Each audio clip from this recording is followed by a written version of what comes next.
Hey, I am back again. আজকে অত energetic হইতে পারছি না বিকজ আজকে মনটা খুবই খারাপ লাগছে অনেস্টলি। তেমন কোনো স্পেসিফিক কিছু হয় নাই, বাট ইন জেনারেল জাস্ট অনেক কিছুই লাস্টের কয়েক বছর ধরে হয়ে আসছে যেগুলা এখনও আমার ভিতরে একটা একটা একটা ওজন আমি ফিল করি এই জিনিসটার জন্য। Like I said in my previous video যে we all have to carry that weight and I guess I am carrying mind, so that's why I am feeling the way that I am feeling. Like do you ever feel that feeling যে তোমার চেস্টের মধ্যে অলওয়েজই একটা একটা চাপ তুমি অনুভব করছো? It's not that pain, but it's just একটা চাপ, একটা প্রেশার কনস্ট্যান্ট, একটা একটা ভারী ফিলিং যে আছে সেই জিনিসটা। I've been feeling like that for the whole of today. So let's unpack this, yeah? Okay. So this video is mainly about being strong doesn't mean you have to be heartless, or it doesn't even mean যে তুমি strong আছো দেখে তোমার হার্টের মধ্যে কোনো রকম feelings কাজ করবে না। Very honest with you, strong এর ডেফিনেশন হচ্ছে গিয়ে অলওয়েজ তোমার হার্টের মধ্যে একটা পেইন থাকলেও স্টিল রাইট ডিসিশনস মেক করতে পারার যে ক্ষমতাটা, আই থিঙ্ক সেটাকে ট্রুলি স্ট্রং বলে। আমার নিজের লাইফের এক্সপিরিয়েন্সের থেকে যদি আমি বলি যে ট্রুলি স্ট্রং মানুষ আমি কাদেরকে বলবো, দ্য ট্রুলি স্ট্রং পিপল আর the males of my family and also the females of my family. For instance, I can say that my mom is there. I can also say that my father is there. I have never seen my father cry before, but I've seen my mom cry. But whenever or if she ever cries, she still makes the right decisions. And that's the strongest woman I've ever seen. And as for my father, he is a stoic one. He doesn't show much emotions at all, but he is one strong man and I love him for that.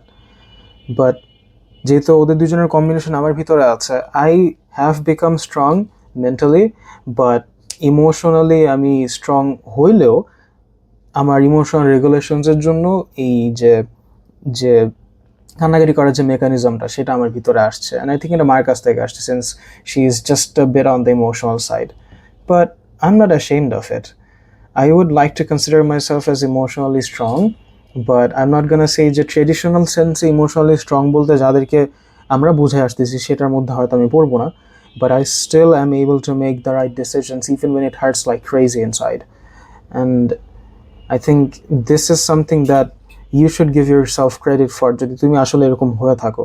কারণটা হচ্ছে there's not a lot of people outside যারা হচ্ছে নিজের যে দোষগুলো আছে বা নিজের যে ভুলগুলো আছে সেগুলো স্বীকার করে অন্যজনের যে ফল্ট আছে সেই ফলটাকে বলতে পারবে। আই থিঙ্ক এরকম মানুষজন নাই আশেপাশে হতে একটা। আই এম সরি, আমার চুলের আজকে 12টা বেজে আছে, আমি কন্ডিশন ইউজ করছি আজকে মাত্র।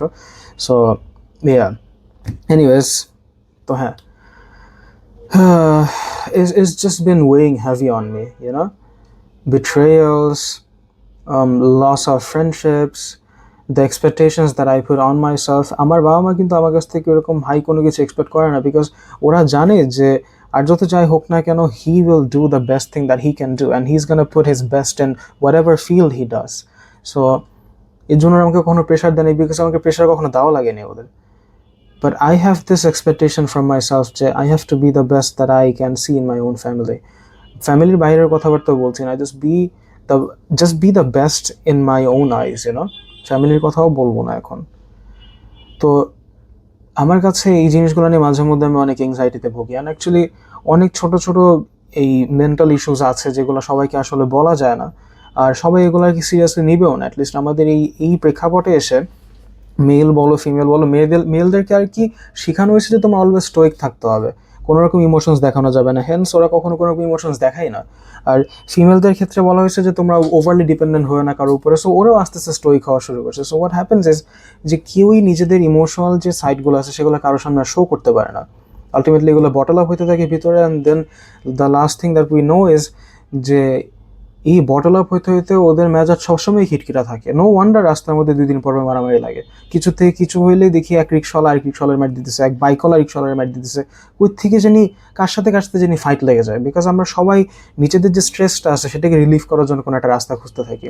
কিন্তু হেলদিভাবে ইমোশনালি নিজেকে কীভাবে কম করতে হয় সেই জিনিসটা কখনো শেখানো হয় না আমাদেরকে, which is the main reason যে এত ধরনের ফাইটস, এত ধরনের ইমোশনাল ইস্যুস, এত ধরনের মেন্টাল ইস্যুস আমরা ফেস করতে থাকি সারা সময়। And I think this needs to be addressed, especially from the youth. আমাদের এই বয়সী যারা আমরা আছি এই মুহূর্তে, আমার বয়সী যারা আছে, যাদের বয়স 20 বা 20-এর থেকে কম, অ্যারাউন্ড 13 থেকে শুরু, মেইনলি 13 থেকে 19 বা 20 প্লাস যারা আছে, এরা অলওয়েজই না নিজেদেরকে অন্যদের সাইডের থেকে হাইড করে রাখতে চায় যখন ইমোশনাল কথাবার্তাগুলো আসে। অ্যান্ড আই থিঙ্ক একটা মানুষের সাথে সবচাইতে ক্লোজেস্ট বন্ডে যাওয়ার জন্য তোমার রোম্যান্টিক ইন্টিমেসির দরকার নেই, তোমার ইমোশনাল ইন্টিমেসির দরকার আছে সেই মানুষটার সাথে। তুমি যদি তার সাথে ট্রুলি ক্লোজ হতে চাও, ইউ হ্যাভ টু শো যে you trust them enough to show your weaknesses. And হ্যাঁ, একটা মানুষকে ট্রুলি পছন্দ করার মিনিং এটাই যে তুমি তোমার নিজের উইকনেসগুলো ওর হাতে সম্পূর্ণ ধরায় দিচ্ছ, এটা বিশ্বাস করে যে সেটাকে ক্ষতি করবে না। এখন কেউ যদি ক্ষতি করে, সেখানে দোষটা কার? দোষটা তোমারই হবে, বিকজ সোসাইটি বলতেছে তোমার দোষ হবে। অ্যান্ড হ্যাঁ, তুমি ওকে ট্রাস্ট করে দিয়েছিলে, বাট হিউম্যান নেচারের অ্যাগেনস্টে আমি কিছু বলবো না। ট্রাস্ট করে মানুষকে তুমি দিতেই পারো। এখন সেই মানুষটা যদি রাখার যোগ্য না থাকে, সে রেখে চলে যাবে তোমাকে হার্ট করে। It's normal and it's okay. একটা জিনিস হচ্ছে, ওয়ান টাইম তুমি সাইকেল চালাতে গিয়ে রাস্তায় হয়তো পড়ে গেছিলে অ্যান্ড ইট হার্ট, বাট এর মানে তো না যে তুমি নেক্সটটা সাইকেল চালানোর জন্য কখনো উঠো নাই। Why did you rode the cycle anyway? কারণ হচ্ছে তোমার ইচ্ছা ছিল অ্যাকচুয়ালি সাইকেলটার এক্সপিরিয়েন্স করা, রাইট? সো আই থিঙ্ক রোম্যান্টিসিজমের ক্ষেত্রে বা এই যে ট্রাস্ট করার যে ব্যাপারটা, সেটার মধ্যেও একই জিনিসে আসতেছে, যে তুমি চাও একটা মানুষকে ট্রাস্ট করতে, তোমার মন চায় যে একটা মানুষের সাথে থাকতে। দ্যাটস এক্স্যাক্টলি দ্য রিজন যে তুমি হার্ট হওয়ার পরেও ওভার অ্যান্ড ওভার অ্যাগেন ভিতরে লাভটা ক্রেভ করতে থাকো। I for one I am feeling very lonely today. আজকে এক্সট্রিমলি একা একা ফিল হচ্ছে আমার, because there is literally nobody যার সাথে হচ্ছে আমি কোনো রকম রোম্যান্টিসিজমে জড়াতে পারবেন। This is in my age to do so, I get that, but তুমি তো ইনস্টিংক্টসের অ্যাগেনস্টে যেতে পারবে না, তাই না? সো থাকতেই পারে এইসব চিন্তাভাবনা। অ্যান্ড এই জিনিসটাও চলে যাবে। আমি কখনো সুগার কোট করবো না এরকমভাবে যে একা থাকাটা অলওয়েজ পিসফুল থাকে। ইটস কাইন্ড অফ লাইক রাতের বেলা 2টা-3টার সময় যে সিঙ্গেল থেকে 100% হ্যাপি আছে, ও একবারের জন্যও চিন্তা করে দেখে যে আচ্ছা, what if I had a girlfriend, আর what if I had a boyfriend. At least এই চিন্তাটা ওই একবারের জন্য হইলেও আসে তার mind, which is completely human and it's normal. এটা যদি না আসে, তোমার বুঝতে হবে তোমার ভিতরে কিছু একটা হইলে ইস্যু আছে, because we as humans are biological creatures and social creatures as well. So আমাদের দুই সাইডে চিন্তা করতে হবে সবসময়, you know what I mean? তো সব কিছু মিলাই আর কি এই অবস্থা। তো আমার জিনিসটা কি, যখন আমার মন খারাপ থাকে অনেক, I try to bottle this things up now, because I have to strong for the position that I am at the moment. কয়েকদিন পরে এইচএসসি পরীক্ষা শুরু হচ্ছে, so I am in a lot of stress. এই স্ট্রেসের মধ্যে দিয়ে থাকার সময় অনেক ধরনের ইমোশনাল জিনিসপত্র আমার যাচ্ছে। অ্যান্ড একটা সাইকোলজিক্যাল ব্যাপার কি, যখন তোমার ব্রেন অনেক বেশি স্ট্রেসে থাকে, যখনই সে একটু হালকা একটু সময় পায় নিজেকে রেস্ট দেওয়ার জন্য, তখনই সে পাস্টের থেকে মেমোরিজগুলো আস্তে আস্তে টেনে নিয়ে আসা শুরু করে। তো তখন আলটিমেটলি কি হয়, যে বেটার মেমোরিজগুলো তুমি ভুলে যাওয়ার চেষ্টা করছিলে বা যেগুলো তুমি রাখতে চাওনি তোমার সাইকির মধ্যে, সেগুলো আবারও তোমার কাছে ব্যাক করে আসে। And then it just starts to hurt all over again. And this is just something that you have to deal with on your own. But for me, this has been quite hard. But I'm not gonna say just because it's hard, it's impossible. It's impossible na, you can do this. I can do this because I've been doing this. And so can you. তো হ্যাঁ, there's nothing for me to laugh about as of this moment, because হাসাহাসি করার মতো তেমন কোনো কিছু হচ্ছে না. All I see is just books around me.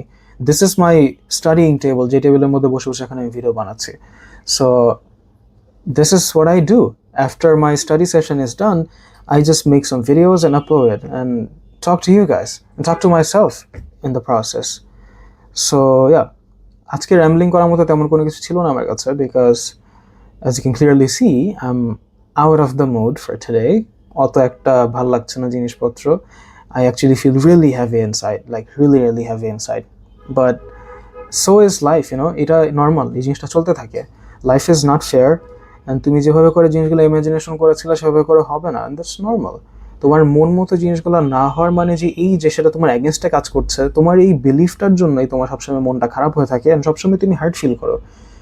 আল্লাহ তাআলা তোমার এগেনস্টে নাই, পৃথিবীও তোমার এগেনস্টে নাই, এভরিথিং তোমার জন্যই হচ্ছে।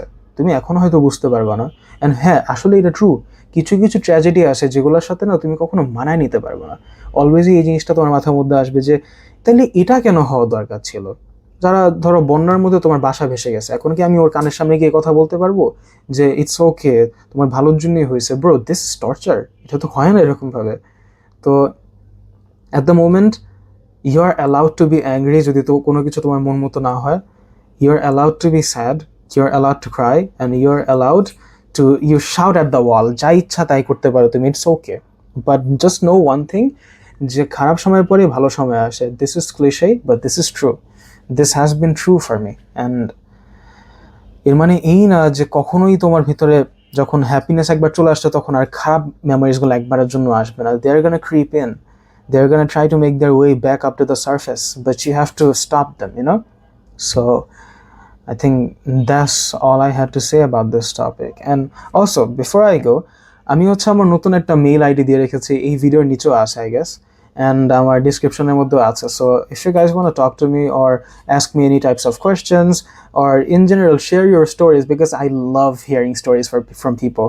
So please, if you have something to say, or if you want to say something to me directly, use that mail ID, send me whatever you want. আমার যখনই সময় হবে, I'm going to check them and I'm going to reply them. Yeah, so yeah, that's about it. Take care, guys, and I think next time when I make some other videos about some other topics, I'm going to be a bit more cheerful, but সবাই তো সবসময় একরকম মুডে থাকে না। So yeah, that's about it. Take care.